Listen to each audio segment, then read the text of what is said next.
Welcome to the ultimate crowdsourced personal finance show. This is your Friday Roundup. You're listening to Choose FI Radio. The blueprint for financial independence lives here.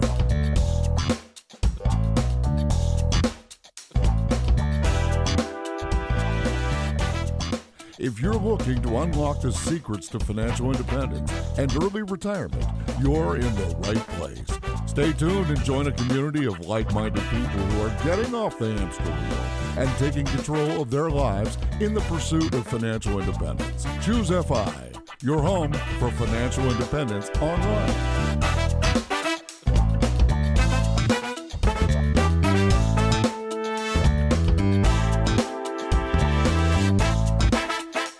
All right, super excited to dive into this week's episode. To help me with this, I have my co-host Brad here with me today. How you doing, buddy? Hey, Jonathan. I'm doing quite well. Yeah, what's going on in your world? Well, nothing. Have you ever had nothing? Wow, that makes great audio for the podcast. So, all right, well, let me jump in then. So my long-awaited solar panels are finally installed. I have my two-way meter running. Everything's running. I finally flipped go last week on it, and man, it is awesome. Well, you're kind of like a low tech guy here, so I can imagine like, a lot. This laptop, this was a 1998 special at a Circuit City. All right, so if I had gotten solar panels, man, I would have like a dedicated monitor in my house with some sort of Bluetooth Wi-Fi setup attached to everything, letting me know my exact consumption. It would actually be increasing my consumption because I wanted to know my consumption. Whereas on your part, like I could imagine you and the kids going outside and looking at your analog meter that Dominion Electric or Dominion Power goes and checks once a month and just like, ooh, it's slowed down. Tell me I'm wrong. Well, you are not entirely wrong. I have some combination thereof. But yeah, I mean, this is really, it's fun, I have to say. Like, a lot of this was, to your point, it's about behavior change. And I think there is certainly some of that. But some of this is just, wow, I have a power plant now on the roof of my house. And it's pretty wild. So they do have an app. So it's a company called Solar Edge. They're the ones that the system is actually run through. So I have a little login here.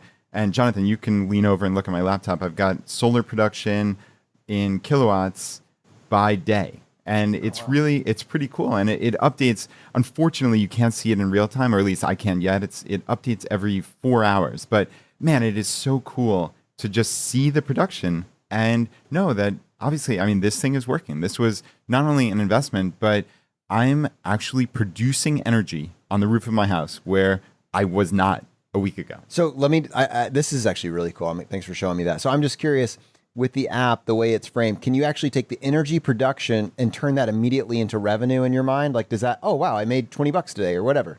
Yeah, I mean, you certainly can. I have not done the math yet, but I mean, I think there's just like a really simple price per kilowatt. So, I mean, it should be as simple as multiplying. Because I could see you having like a macro down at the bottom there. All right.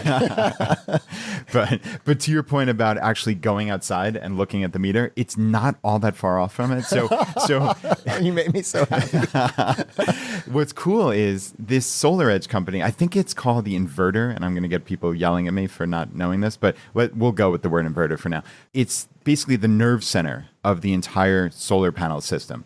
You can look at it, and I have a 9.8 kilowatt production unit. So I have 28 solar panels, and that's the absolute maximum capacity. What's really cool about it is when you're actually watching this thing, when a cloud goes by, you see it drop. Let's say, for instance, 9,800 is the maximum amount. But it doesn't produce that. Even when it's full sun at 1 o'clock, like at solar noon, it's not at 9,800. I've noticed, and again, I sit there and stare, and my family think I'm a little bit odd. But maybe we'll say 7,500 so far is the highest I've seen. But you quite literally see a cloud go by, and it'll drop down to like 4,000 or less. And then the cloud slowly starts to move away, and it starts going up, 42, 4,300, 5,000. The cloud's gone, boom, back up to 7,500.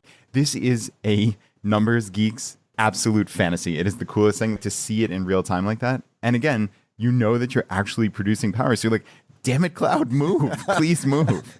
You know how people have like housewarming celebrations? You should have like a solar celebration. Everybody comes over, they can all pull up lawn chairs and they can just look at your gauge. It's got to be a sunny day, though. You're right. How frustrating would that be? I have something kind of related, actually. It's not solar, but it is battery powered. On my other property, we had enough lawn that I felt the need to have a riding mower. So we had a riding mower for the past 5 years. When we made this move to this neighborhood, it was a much more manageable lot, and it would be kind of ridiculous. I have seen people that have tried to fit riding mowers on small lots like this, and they look ridiculous. It's just how it is. So we sold it, and with the money from that, I went ahead and purchased. You would think, well, maybe just get a push mower, but I went ahead and looked around and I saw that there were these very reasonably priced electric or battery powered mowers. For the first time, suddenly I realized, I thought through it and I was like, I wouldn't have to deal with gas. I wouldn't have to deal with oil. I wouldn't have to deal with all the maintenance that comes with those. And then I can switch it out. So if I had a weed whacker, I could, switch it out and use it on the weed whacker, on the leaf blower, all these different things. I don't have to deal with mixing 20-to-1 oil ratios, all this stuff. And for the first time, suddenly I thought about the actual pure convenience of having something that's just battery powered. Now, I don't think maybe this isn't coming through as much, but I remember always thinking, I'll never have a battery powered car. I'm always going to have like a gas. There was just this thought. I'm not saying that it had been fully formed or I was adamant about it, but just my underlying bias was I'll probably always have a gas car. But I purchased these lawn instruments with the money that I made. Says every horse and buggy owner in 1900s. Right. Yes, there are still those of us. But I'm telling you, and I don't want to say this is growth mindset. I feel like that's kind of like belittling it just a little bit. But this is just an internal thing that happens with me, like something that I took as just a set and forget. This is just what I will end up doing. That has been shaken to the core by having these battery powered tools that just work exceedingly well without the mess of gas and oil and all that jazz. And suddenly I saw that transference over to my thoughts when it came to driving a car, driving a vehicle. And I realized at some point I will view having a gasoline car as an inconvenience. Now, this is not a pitch for Tesla or that I need to go get a Tesla, but just rather the technology is getting so close now that you will, I believe now personally for myself, that 5, maybe 10 years from now, I will, when it's time to get another car, I will be looking at a battery powered car. And I can't believe that I'm saying that. I never would have imagined saying that, but it's just at some point you start to think of gas as an inconvenience. And that's a real mindset shift for me. Yeah, that's very, very interesting. And what's funny actually, and I didn't even bring this up to you, but last night my kids and I were sitting around, I was paging through a magazine and they were talking about super high tech items for your backyard. And one of them was basically a robot-powered lawnmower. So it's like a Roomba for your lawn. They have. I saw it at Lowe's. They have it. It's $1,500. And that's where I was going with this. It was at first I'm like, oh, that's ridiculous. But then the thought crossed my mind, man, if I never had to mow the lawn again. And like this thing, it has these tiny, tiny little clippers. So really? Picture like tiny little clippers. It's working essentially constantly. So it's not cutting 2 inches at a time. It's like an eighth of an inch or even less, but it's just that it's like a Roomba and it just keeps going. You never need to bag anything because it's doing it so frequently and it's only cutting off that top inch. Your lawn is healthier. It's actually the nutrients are going right back in the soil. There's a lot of perks for it. I tell you what, though, I remember the early versions of the Roombas. You don't want to own one of those. There's a lot of kinks to be worked out. Yeah, I'll wait for the R&D to pass maybe in a couple years. But I mean, this is a question for you, a gadget guy. I mean, that thing costs $1,500 to the one I saw was $2,700. Like, I have a number in my head of like what I would pay for this thing to never have to mow the lawn again. But I think that's a real question for people out there is, again, FI is not about being miserly. It's not about watching every penny and eating beans and rice. It's about what do you value in life? And now, obviously, this is kind of an extreme example, and I know I'm opening myself up to ridicule here, but deservedly. No, yeah, just kidding. No, I mean, I'm fairly so. But like, there is some price that I would pay for this thing. If a regular mower costs $200 or $300, what would you pay to never have to mow the lawn again? Can I tell you something? My wife, who is now 34 plus weeks pregnant, actually still asks me if she can go mow the lawn because I have to like talk her down off the ledge. I'm convinced she's trying to do things to just make this baby come faster. I don't. She said, "Hey, you think it'd be cool if I go for a jog or a walk earlier?" And I was like, "Well, sure, of course." Wait, no, you absolutely cannot. She also started thinking about joining CrossFit now, and you're like, please wait until October. What is wrong with with you. Absolutely. So, there probably is a price, and that's be interesting to think about. I will say, I think those things have a ways to go. I think there's probably a lot of little kinks that would have to be worked out before one of those would be at a place where it's just an obvious win. All right. Hey, let's go ahead and hop into this week's episode. And in particular, what I wanted to talk about with Sean was go back to this idea of funding a Roth for your child. What does it actually look like? And between, your input and his input, I think we have a really great roadmap here. But my biggest takeaway was the extra benefits that are added when the parent has a side hustle, sole prop LLC, not an S corp. The extra benefits when a parent has a side hustle in which they are able to employ their child. Yeah, and Jonathan, able to employ the child. I think this is really crucial. And we spent a lot of time talking about this in the episode. This is legitimate employment. And Sean talked about dotting I's, crossing T's, having backup, right? So this is really important. You can't just say, oh, my kid made $10,000. I mean, that doesn't work. Oh, they filed papers and I paid them 20 grand. No. You need to have some sense. You need to, as he said, have W-4s. You need to have documentation. You should probably have some type of signed contract, or at least, hey, this is what you get paid per hour for the job that you're doing. So I think what's really important here is there needs to be legitimacy to it. Honestly, Brett, so what we're talking about, this is a second generation FI conversation. We have talked about the power of a side hustle. We've talked about the power of talent stacking and building your personal brand.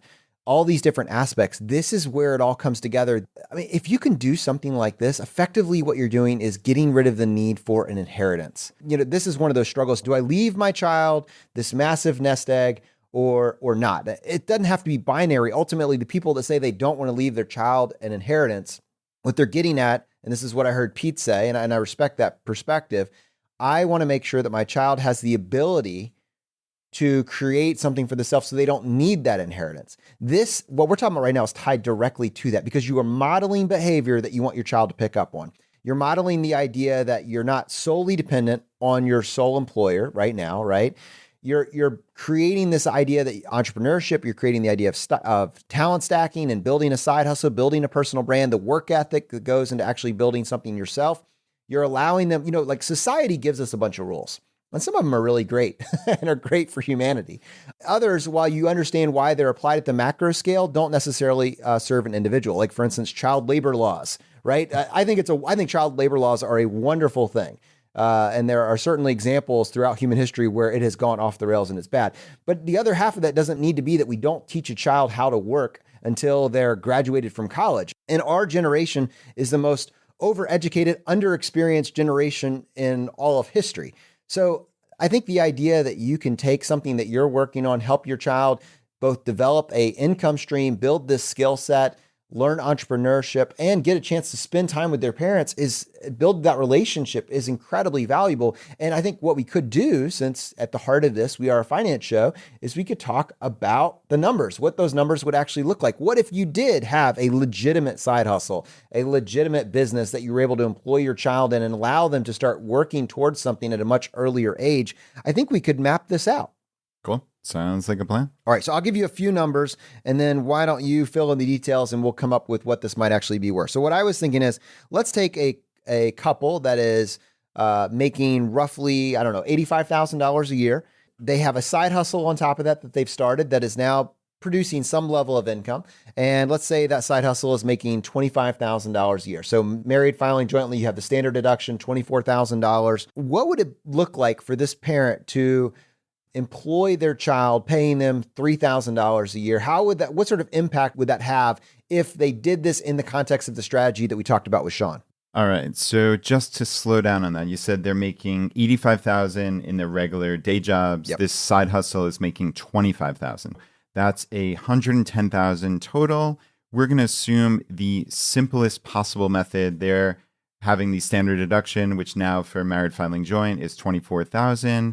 So let's bring us down to $86,000 of taxable income. That's what we're saying, rough back of the envelope. And we're going to assume just the simplest method for their tax return. So they're going to take the standard deduction, which, as Sean said, for 2019 for married filing joint is now $24,400. So they take their $110,000 of income minus that $24,400. And that gets us down to $85,600 of taxable income. Now, I am looking at the tax brackets and rates for 2019 here on the internet, and I'm seeing that if your taxable income for married filing joint is over $78,950 for 2019, you're in the 22% marginal bracket. Every dollar thereafter, and this is really important concept, the marginal bracket. It's not those first $78,949. Those are taxed at different rates. So when you're in a tax bracket, quote unquote, people throw that around very leisurely, let's say. It's not true. Not every dollar prior to that is taxed at your highest rate. It's only the dollars over that threshold. Okay, so these taxpayers here are over that amount. So every dollar of income they bring in over $78,950, they pay 22% federal tax rate on that. Okay, so as we said, $85,600 is where they are right now. So those last $6,000 and change dollars are over that threshold, and they pay 22% on that. Okay, so for context, by employing their child and paying their child the $3,000, that effectively for them is going to reduce their taxation on those on that last dollar by 22%, on that last $3,000 by 22%. Yep, that's exactly right. So in this case, if they have this side hustle that's making $25,000, and if they have legitimate work that this child can do that they're paying them $3,000 for, then obviously the taxable amount of that business goes down to $22,000 now. Okay. And that's a benefit for the parent. And Sean also mentioned that the benefit would also be that you would bypass, in the case of a sole prop or an LLC, you would also bypass the payroll tax, which between the employer and the employee is 15, it's 7.65 on each side, right? Yeah, 15.3%. So right, that is what Sean said. There's no payroll tax if you have those two type of business entities. So on that $3,000, that would normally be 15.3% of tax between both the employee and the employer that now evidently does not have to be paid. So, on the actual business side, that $3,000 worth of deduction for this particular family is worth $660 for that 22%. That's a significant amount of tax savings, plus this payroll tax savings, evidently. And honestly, the reason we chose to do this case study this way is to highlight the benefit for the business and for the parents, right? But really, it's entirely a setup to talk about the benefits for second generation fi. And I thought as the second part of this case study, what we could do is create a hypothetical where the child works in this business for some period, an extended period of time. They start early, much earlier than the societal norm. And they do this for an extended period with the goal being, how can we work with our child to enable them to earn their first 100K, but do it in a tax advantaged, optimized way that really just sets them up for their entire future. We're not talking about giving them a silver spoon. We're talking about finding a way to work with them to collaborate on them building their own perpetual money-making machine. All right, Jonathan. So yeah, let's play this out. Let's say this child starts at the age of 8, working on the family business, which is what it ultimately is. They do this all the way through the end of high school. So they're making $3,000 a year from the time they're 8 to 18. And as long as this is earned income, you can now put that amount into a Roth IRA. And again, as we discussed with Sean, the FI tax guy, it does not have to be those exact dollars. So if you wanted to give that money to your child for let them do what they want with it, you can still put in $3,000 of your own money into their Roth IRA as long as they have that earned income. Now, obviously, you have to figure out what works with your family. I don't want my kids blowing $3,000 just for fun, and then I'm going to put in $3,000 myself. But theoretically, it's important to know that it does not have to be the exact same dollars. We're playing this out, right? So 8 to 18. So we've got 10 years.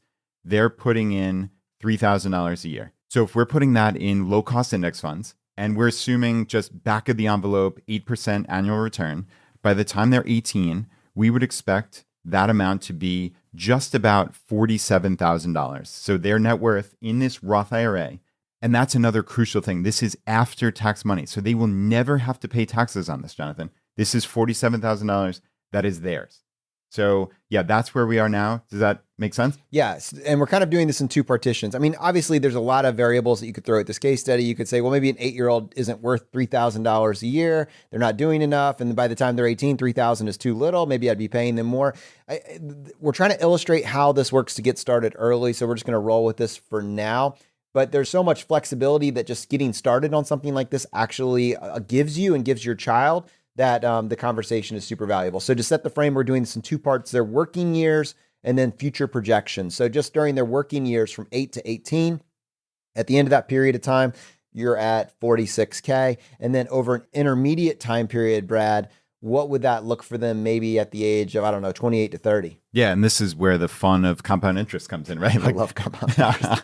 You can sit here and play with these calculators. It really is enjoyable. So we're starting at 18. They've got that 46,936. And again, we're still assuming that 8% annual return. They hit their first 100,000 when they are 28 years old. So they would be in so much better shape than even you were. Yeah. At that particular moment. Yeah, I mean, for real. And certainly you, obviously, right? Me. So, I mean, you were mired. We were definitely going in two different directions. But right, I mean, you were mired in $168,000 of student loan debt at 28. And this hypothetical child has 101,000 of positive net worth. So $269,000 delta between the two. And just for having worked from the time they were 8 to 18 on the family business, learning life skills. They're in there working with their parents, probably picking up things, spending quality time. So there are so many other positives other than the dollars and cents. But man, to have $101,000 of positive net worth in a Roth IRA that never will be taxed again. And then we can start getting into the fun of what does this compound to when you're 38, 48, 58, right? Well, and I was even going to say, what part of that is what they actually put in versus what is their contributions? How much of that is made up of contributions, Brad? And how much of that is growth from that initial, I guess, when you're funding it, that initial 10 years? Yeah. So we talked about 10 years worth of contributions at $3,000 per year. So that's a real simple 30,000 of contributions. And the growth is the remainder. So that's $71,000 in this example. That is just pure growth. One thing to note about the Roth, because many people might be like, well, that money is tied up to 59 and a half. It's worth pointing out that with the Roth, there are rules in place on how you can go about drawing this out, but your contributions can actually be withdrawn. So it's worth pointing out that at the age of 28 years old, let's say your child were to want some of this money because maybe they're going to implement another one of the tactics that we've talked about in recent episodes, including purchasing a first home, and they're going to get a larger investment unit like a multiplex, a duplex, a triplex, and any of those. And they want to take out a fairly significant sum of money, they have access to those contributions. Those are theirs to get back whenever they want them. Maybe ideally you can just let it ride, but let's say they're following another tactic and they want to make another investment. They have $30,000 that they can withdraw anytime to be used for, well, I guess they could use it for anything, but ideally we'd like for them to use it to continue to build this machine that's working in the background. So anyways, let's assume they're not going to do that. They're going to let it ride. This is going to be something that they just want to let it stay the course until down the road. Project this out a little bit further, Brad. Where does this end up? So yeah, I mean, I guess let's talk about the normal age where you can withdraw this, right? So it's normally 59 and a half, but let's just say 60. So yeah, I mean, by putting in $3,000 a year from the time you were 8 to 18 at normal retirement age at 60, this is worth almost $1.2 million. Wow. That's just absolutely crazy. And then who knows? I mean, maybe if this kid is following the path to FI, presumably this is money that might just sit there, right? So who the heck knows? You can talk about generational wealth building. By the time they're 90, this is $12 million, Jonathan, $12 million. And yeah, I mean, I guess I can kind of geek out here on the compound interest. It's a little preposterous to talk about 90, but man, $12 million by putting in $3,000 a year just for 10 short years. I love it, man. I love how this stuff comes together. And then honestly, depending on where someone is, they're listening to this, they're either like, wow, I have an LLC. I have a sole prop. I can be doing this. Why aren't we doing this? And they're going home and they're just executing on that. Maybe someone else is like, well, I need a side hustle that makes 25K. How do I get a side hustle that makes 25K? Yes, let's do that. That's a question, right? It literally starts with a question, and then you can figure out, it's not just one answer. There's a million opportunities out there. It's just figuring out what works for you and your life situation. It's kind of like why, if you think about financial independence as a framework, I've had someone recently, actually, this was a fascinating conversation. We recently were interviewed by Pete Matthews, who has a podcast. He's probably the largest personal finance podcast in the UK. His show is called Meaningful Money. It's a wonderful show. It's been highly regarded by many of the guests that we've had from the UK. They've all mentioned it in a very positive light. And he interviewed us recently. One of the things he was asking is, he said, is financial independence is it just for the wealthy? Is it just for those who make an above average income? And, we obviously answered that question there, but one of the things that I came away with is thinking is that there's no fixed scenario in life where there's no variables that can't change. An individual that looks at their income right now and just says that's all it will ever be, that's a choice to look at it that way. For the vast majority of individuals, I would say 90+%, 98, 99. There may be an individual that will never have a change in their income and they have no options, no choice about it. But for the vast majority of the people listening to this show and sharing this show with their friends and family, there's something that you can do that will move the needle and generate a higher income for yourself, both in the short term, intermediate term, and certainly in the long term.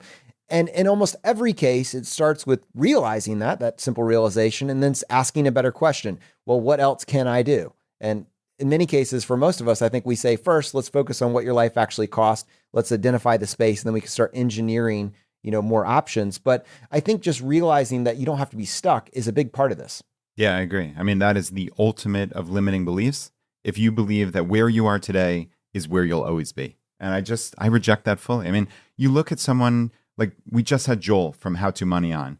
I mean, he made $23,000 and he had a plan, right? His plan was, how do I build basically a rental real estate little mini empire? But most people who make $23,000 would say that's impossible, right? You'd throw up your hands and that would be that. But what did Joel do? Joel got up before work and did a $15 per hour job. I think, what was it, power washing cars or something, or like power washing decks? I don't even know what it was. That's astounding to me. Anybody can pick up skills. I mean, we've had so many people on this show who have just worked harder and learned new skills. Do you think they are limiting themselves to, oh, this is where I'm always going to be. I'm always going to make 20 or 30 grand. No, of course not. You're a human being. We are the ultimate adaptation machines, to quote Tom Bilyeu from Impact Theory, the ultimate adaptation machines. We can learn anything. You just have to try and you have to care. You have to have a plan and you need goals for your life. I mean, this is really simple when you get to the heart of it. I love that. And actually, I like that you highlighted skills. I had one of the most insightful conversations actually at a restaurant that my wife and I went to recently. We're sitting there waiting. It was just a short line, but this lady saw our son, and our son he's a pretty engaging little kid right now. He might have hit peak cuteness. Don't tell him later. He that is I adorable. But she started talking to us because our son was there and being quite interesting in the waiting room. She very quickly started telling us about her grandchildren.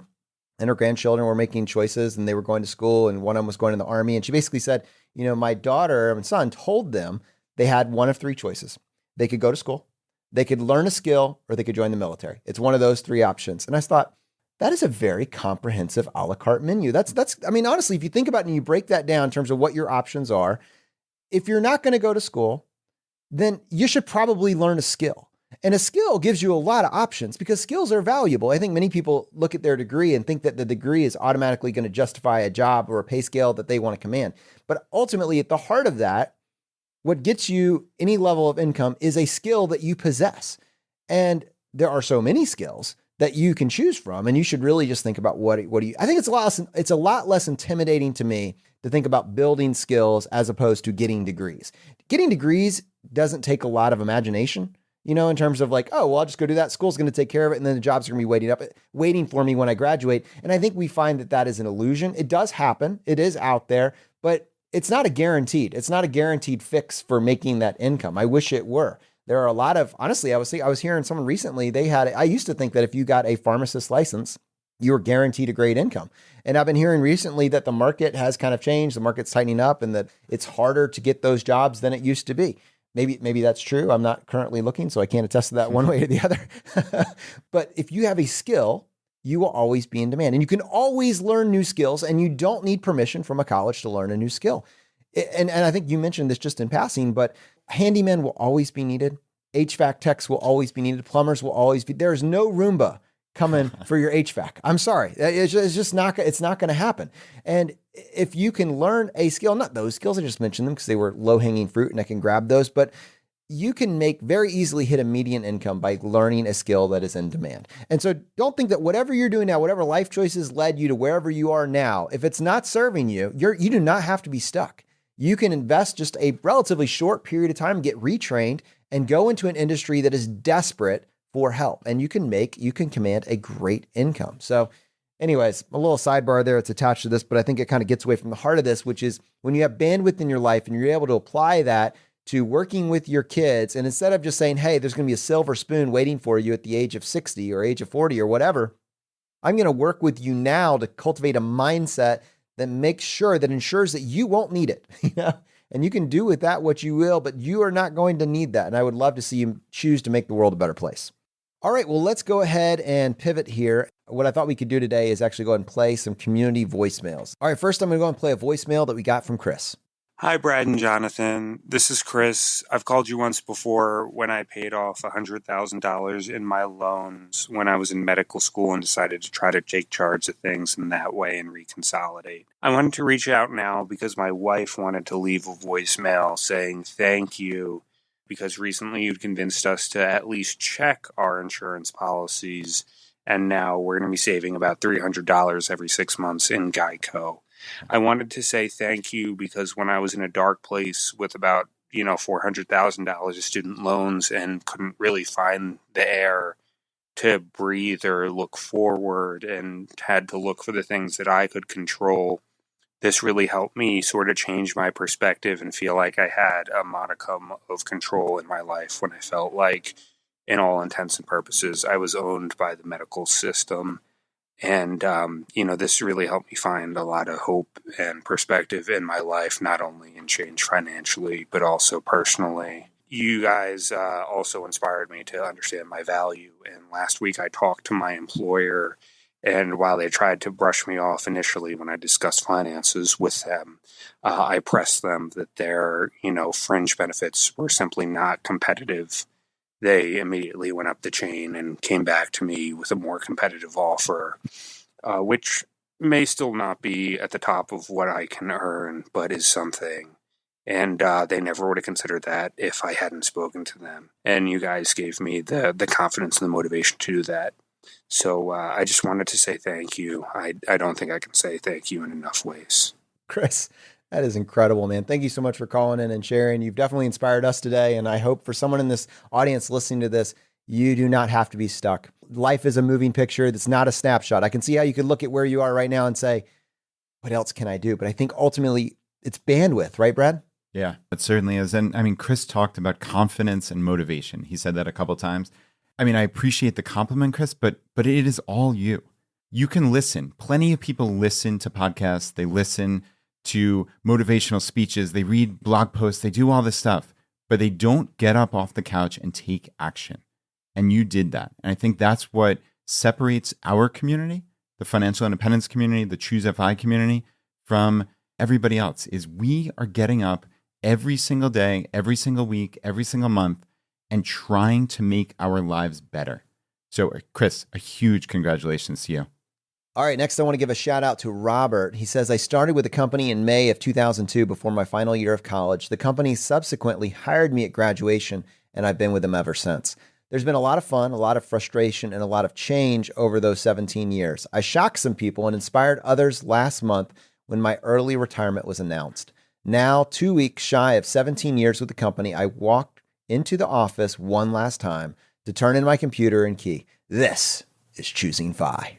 Wow, man. That's amazing when you have options in your life, not just at the end of a 40 or 50 year stint, but that intermediate level of control, right? And you say, there's a fork in the road. I have two choices, stay the course, or I want to do something different.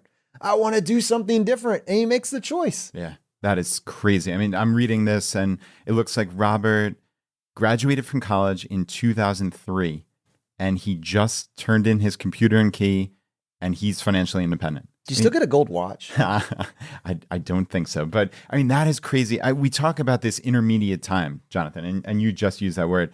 I got it from you, Brad. Yeah. But I mean, I really liked it.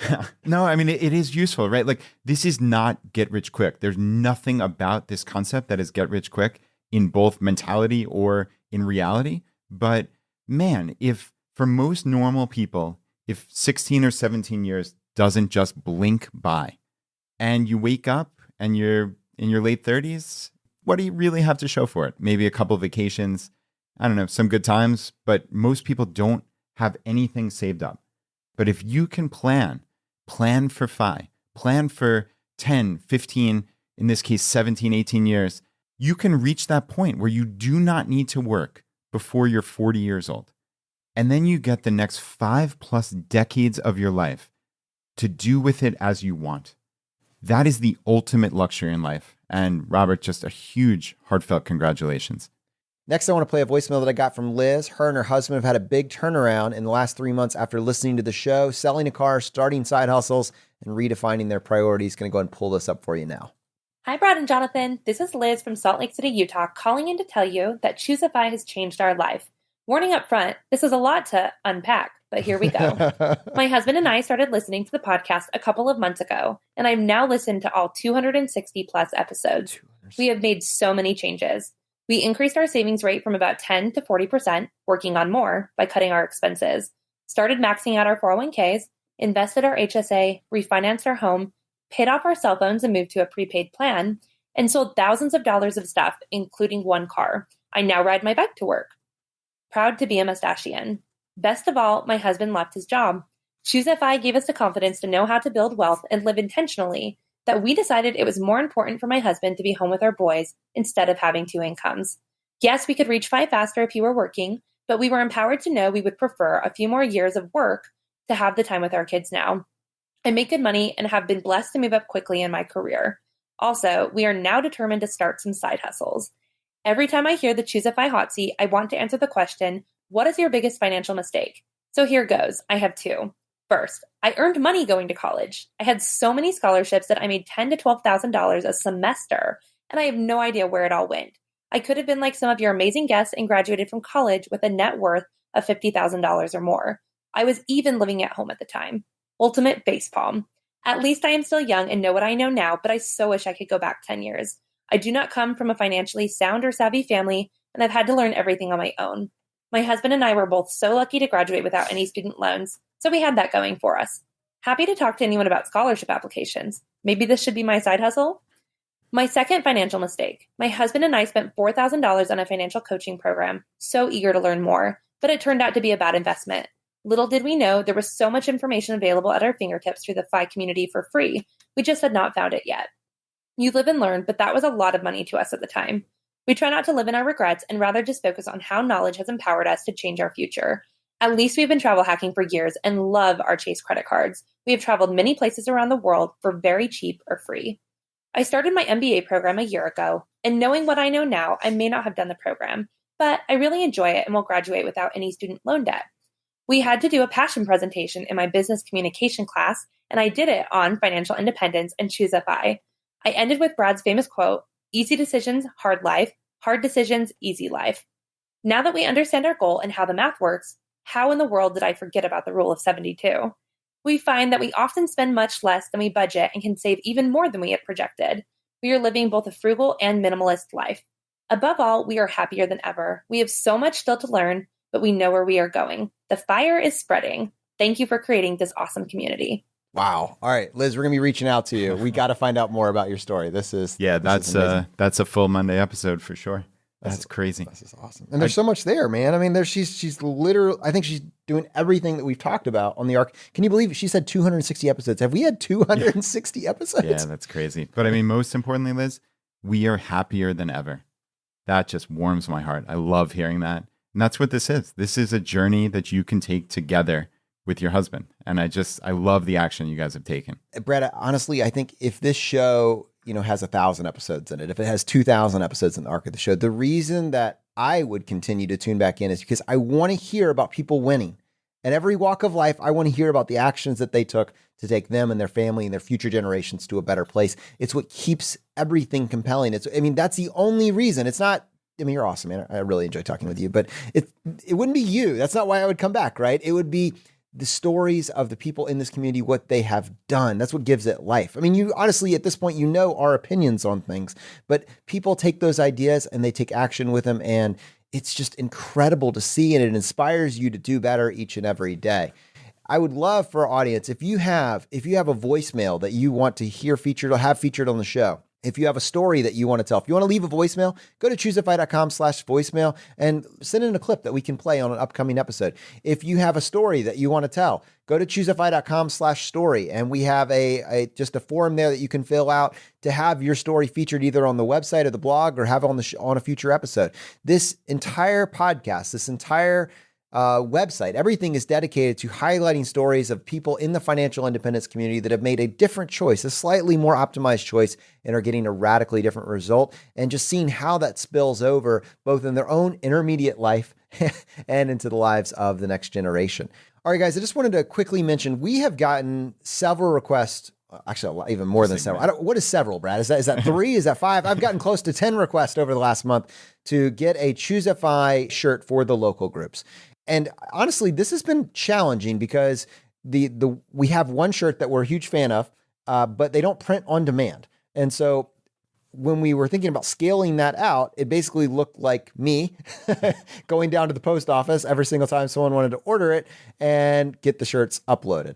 And so we were like, well, that's not going to happen. So we kind of sat on it for a while, but actually we were inspired by Olga, who is the admin of our ChooseFi Houston group, to use kind of the same model they used with the Tug, which has been facilitating all the screenings for the documentary Playing with Fire, where if you could hit a minimum threshold of some number of shirts, then they could get shipped out for free to an individual and then get distributed to the local group communities. And so with that in mind, we talked to Custom Ink, who makes the shirts that we're a huge fan of, the Next Level shirts, and they were game for that. So they are going to be letting us set that up.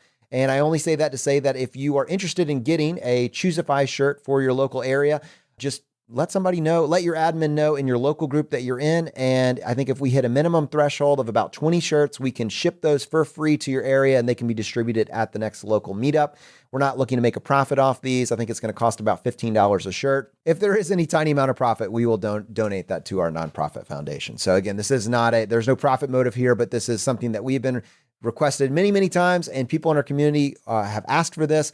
Historically, there was no way to do it, and I think we have something that is both elegant and achieves the stated goal. So yeah, just get involved in your local group, let them know you're interested, and we would love to connect you with one of those shirts. Yeah, and I think the most important thing you said was get involved with your local group, right? The local groups are the lifeblood of what we're doing here at ChooseFi. They're where you can get together with people in real life and share this journey. I think that is what I've just been blown away by, as we have 200 plus of these local groups spread all throughout the world. So just head to choosefi.com/local to get access to your local group. All right, so the Richmond screening of the documentary Playing with Fire is tonight. It looks like close to 500 people are joining us at this event, Brad. I cannot believe. Yeah. Jonathan, I mean, this is the biggest event in the FI community's history. 500 plus people are going to show up for an evening of financial independence here in Richmond, Virginia. We are working on our presentation for this Friday as well, but I think the heart of it, Brad, is this is FI. This is what, if I have your attention for 10 or 15 minutes, and I'm taking you from never having heard of this before to what I would hope you would come away with, this is that presentation where we've been given just a few minutes, probably like 10 to 20 minutes ahead of the documentary to make that presentation, followed by the format of the documentary and then a Q&A on the backside. What an incredible event for someone who's been brought by a friend because that friend felt like it was important to share this concept, this idea, to be given that opportunity to make a pitch for why you should be pursuing this. At any level, at any stage of life, you should be pursuing financial independence. It's really exciting. Now, this is the Richmond screening that's happening today. That's going to be this evening from 6 to 9 at the Bird Theater. If you happen to be in the local Richmond area and you haven't gotten your ticket yet, you can go to choosefi.com/RVA. At the end of this episode, I am going to be giving a shout out to all of the screenings who have a ticket threshold that's coming up. There's a deadline to hit a ticket threshold in order for that screening to happen. This going to one of the screenings is the only way to see this documentary currently. And the only reason I say that is this is one of the most popular independent screenings that has ever happened on the Tug platform. There have been literally hundreds of these screenings that have been scheduled and are happening as we speak. They have never seen a grassroots movement like this occur around a documentary. The support for this documentary has been unbelievable. And it's 100% due to the engagement of these local groups and the local community and our belief that this is a concept, an idea, a message worth spreading, worth sharing.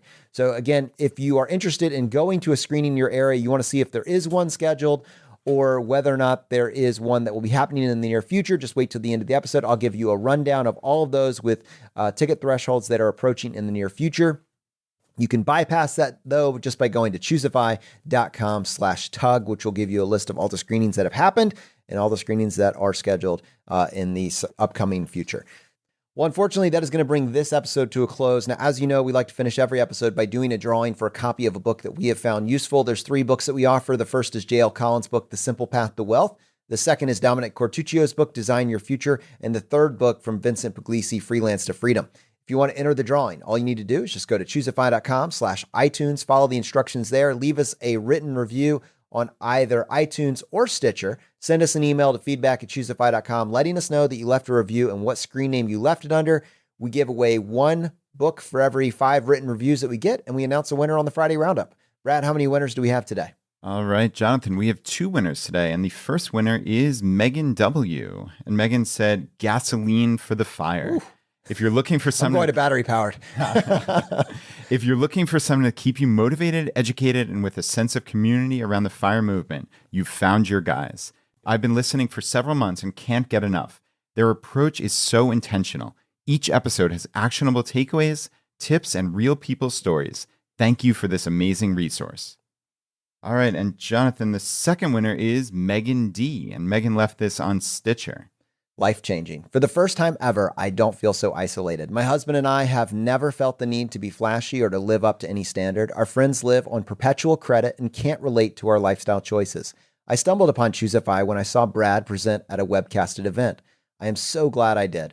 I have learned so much from their amazing podcast. My husband and I now have an achievable goal to work towards, and a huge thank you to Brad, Jonathan, and all of their guest speakers for helping us move towards that goal.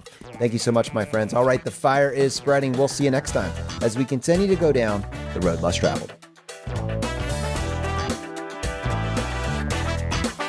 You've been listening to Choose FI Radio Podcast, where we help middle-class America build wealth, one life hack at a time.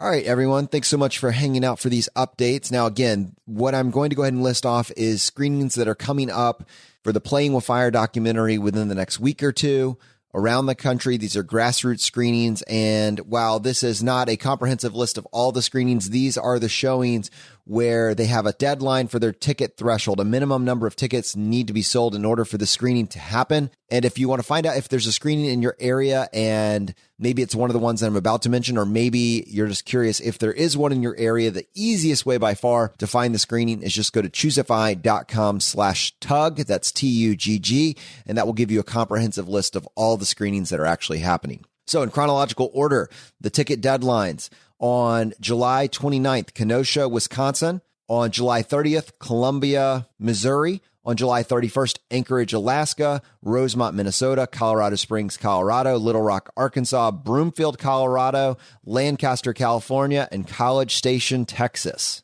And let me tell you, it is so encouraging to see how many other screenings I'm not mentioning just because they have already hit their ticket threshold. I mean, there are going to be hundreds and hundreds of these screenings by the time that this documentary finishes its theater tour. It's just amazing to see this come together. So everyone, thanks so much for being a part of this. It would not happen. Without you, this is not possible. All right, we'll see you next time.